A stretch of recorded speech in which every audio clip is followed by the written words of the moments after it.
Coral Ray, and for our presentation, I decided to do resistance band training. So I want to talk about 4 different topics today that can range what is resistance band training, what are benefits, which also could be known as effectiveness, and limitations could also be like the injuries that occur during the use of resistance band training. I also found 3 research articles about what it is and how it is supportive in the use of resistance band. And finally, I want to talk about a sample program I designed for somebody who is interested in doing resistance band exercising. All right, first off, we're going to talk about those 5 different colors over here in that picture. We got yellow, which is the lightest. It is used for your shoulders and your shins. You have red, which is for your biceps and your triceps, which is the second lightest. You have a medium size, which is your green, which is for your legs, your chest, and your back. The heavy one, which is blue, is also for your legs, chest, and back. And finally, the extra heavy is the black. It is used for your legs, your chest, and your back as well. I found this from an article. It is by Kevin Clearly, and it also talks about the colors, but I would like to say that a lot of people do use the yellow, especially for physical therapy, and they may work their way back up. They may start with that yellow and work their way up to black to help with the amount of resistance of what they want to achieve in order to get the muscular strength or muscular endurance they want to build. As I mentioned, you could be used for physical therapy. I personally used one when I had a shoulder injury, and it helped build up my range of motion as well as my muscular strength after the injury had occurred. It also is a way to help with someone who wants to do strength training. So maybe a good person for that would be soccer players, because they need a lot of strength in their legs. So resistance bands help tighten up the bottom part of their thighs. So basically their Achilles heels, they want really good. And same with football players. A lot of football players use them to help with the strength of the legs. Baseball players would be another example. They use it to do with their shoulders. So you also want to be careful with letting you know when you know it also prevents the muscles from maxing out. But they are completely activated during the exercise. So from the time you start the exercise with the resistance band training to the time you end with it, it will be like fully exercised. And finally, as I mentioned, the range of motion that these help with, especially with injuries and even with strength and conditioning, it helps with increasing that range of motion. It may help baseball players extend their arm further back, to throw a pitch faster, or extend the shoulder to where it can come out faster.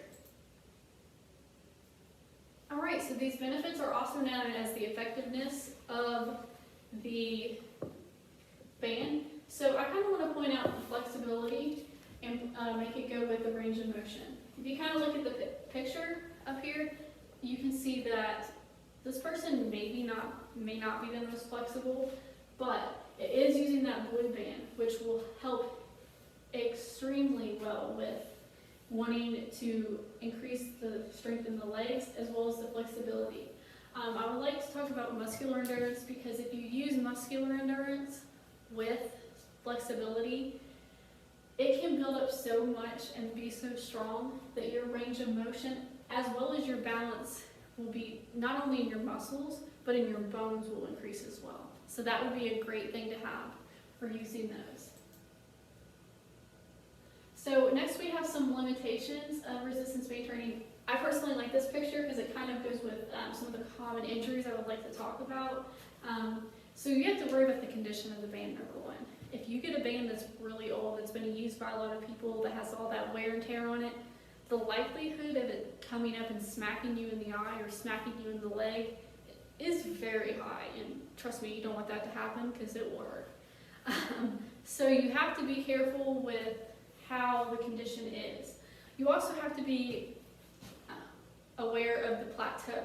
So if you are stuck on one band for a while, let's just use the green band for example. If you use it so much, you will reach a plateau, which means your muscles will not be stretched and pushed to the amount of flexibility or the amount of muscular endurance that you want it to be. And that's not a good thing. You want to be able to build up your muscles in strength and in flexibility and that muscular endurance as much as you can. So you don't honestly want to stay at one band too long. You want to take each band as needed by or recommended by a trainer in order to achieve the flexibility and the muscular endurance of a person. Some common injuries, like I said, would be the smacking of the eye. If the band breaks, that would be an injury. But the most common injury I personally found would be when you overuse a muscle of a band. So it would be like if you if you use the band on one particular muscle more than once or twice a week. So you don't want to do that. Or more than once or twice, like every month, like if you just use it way too much. You also don't want to like push your chances of injury. So make sure not to push yourself through pain. Like if you come through pain with like muscle strains or the overuse injuries, take time off from the band and in that area and maybe focus on a different part if you want to do a band. You also want to make sure the bands are secure. So when you put on a resistance band, you want to make sure you're holding the handles very tightly and make sure it doesn't smack or come off really easily. You also want to make sure that they're not overworn, like I did mention. So the condition is very, very important.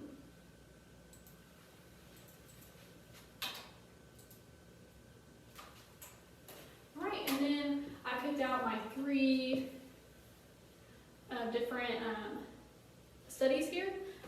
This first one kind of represents the first study I want to talk about. The second one is about soccer players, kind of what I already talked about. And the last one is kind of with physical therapy, which is what we also talked about. So the first one was, it was from Sage Open Medicine, and it was about the effects of resistance band training when compared with the like dumbbells or machines. And the result of that resistance band training was similar to strength when compared to those dumbbells and the weights. So as you can see, like you will get the same amount of strength, endurance and flexibility with your muscles with a resistance band as you would with a machine. Then we have the soccer players. In soccer, we use these all throughout when I did it, and it helps especially with the legs to strengthen your legs because a soccer player needs a lot of endurance to run. So their legs need to be strong in muscular endurance to be able to push through and do that. So the soccer players were 17 male soccer players split into 2 different groups. Some did convention, like the resistance, and while other ones did another type. And it helped, they wanted to measure their agility, their vertical jump height, which we talked about in class, and its effect on a 1 RM squat. The outcome was that both were improving for strength, and they also helped with body explosiveness. So you know how like when your muscles really need to be explosive when you want to do that. So this came from International Science, and so that was really, really interesting to me. And then finally we had the elderly people in the physical therapy one. This one was really interesting to me because I'm personally interested in physical therapy, so I really drew to this. So in this one, they did regular physical therapy and then one with resistance band training, and it was going to measure different things such as like how like their gout function was, their fall efficacy, and then their balance. And it was and they also did several different scales such as the age-specific based competence scale, a balance scale. So they use different methods to talk about the research band. So they both also showed significant improvement in balance, gout function, fall efficacy, and for resistance. So that was more effective for elderly people for bands than it was for regular training. You can find this article, it was done by a journal of physical therapy science, and it was very, very, it was a very good thing for resistance bands. And finally, I have my sample training program. I wanted to kind of just show you kind of like an example of this. You would only want to do this like once or twice a week because, as I said, the more you use the bands, the more overuse is likely. So you want to maybe start out like interchangeably, not do every one of these every day, but maybe do like 1 or 2 every day if you wanted to do something every day, but if you wanted to do it all in one day, I would only do it 1 or 2 days a week. But also my main point in this is you always want to make sure you warm up. You want to make sure you have those muscles and moving and everything all great. And you want to make sure that there's rest in between, because that can also increase the overuse of injuries. I would say maybe if you wanted to do it on once a day, you would maybe use a bench press and maybe some overhead tricep presses. So it's like 2 different parts of the body getting hit with resistance band training. Alright, well I hope you all enjoyed my presentation on resistance band training.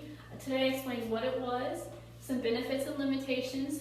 I talked about some injuries and stuff. I talked about 3 different scientific data, and I showed you all an example.